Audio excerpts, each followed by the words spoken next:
ناوی بەشی سێیەمی فیلمی ئاڤاتار ڕاگەیەنرا کە لە ناوەکەیەوە چەندین شتمان بۆ ڕوونەبێتەوە وەرن چەندی زانیاریتان لەسەر چیرۆکەکەی پێڵێم و دواتر کاتی نمایشکردنی ئەم بەشە نوێ لەم ڤیدۆیە بینەبن. بە فەرمی بەشی سێیەمی فیلمی ئاڤاتار بە ناوی ئاڤاتار فایر ئەند ئاشە بێت کە لێرەوە بۆمان دەرەکەوێت دوای ئەو ڕووداوانەی لە بەشی دووەما ڕوویدا کارەکتەرە سەرەکیەکانی ئاڤاتار ڕووەکەنە شوێنێک کە هۆزێکی لێیە بە هۆزی ئاگر و خۆڵەمێژ ناسراوە. هەروەک چۆن لە بەشی دووەما هۆزێکمان هەبوو پەیوەندیان بە ئاو دەریاکانەوە هەبوو وە کۆنتترۆلی ئاو یاندارانی نێودەریاکانیانە کرد لەم بەشەدا پەیوەندی بە ئاگرەوە هەیە هۆزەکە و جیاواز لەوە کۆنتترۆلی ئاگرەکە. جێمس کامیرۆن ئەم هەواڵانی ڕاگەیاند وە جیاواز لەوە چەند کۆنسێپتێکی پیشانە چەند وێنەیەک وەکو نمونە بۆی دیزاین تایپی فیلمەکە چۆنە بێ و کارەکتەرەکانی فایر ئەند ئاش چۆنە بن.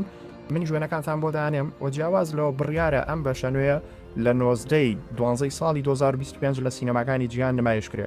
ڕای خۆتان بۆ بنووسن لە کۆمنتە ئایا بەشی سێیەمی ئاڤاتار وەکو دوو بەشەکەی دیکە و وەکو بەش یەکەم بە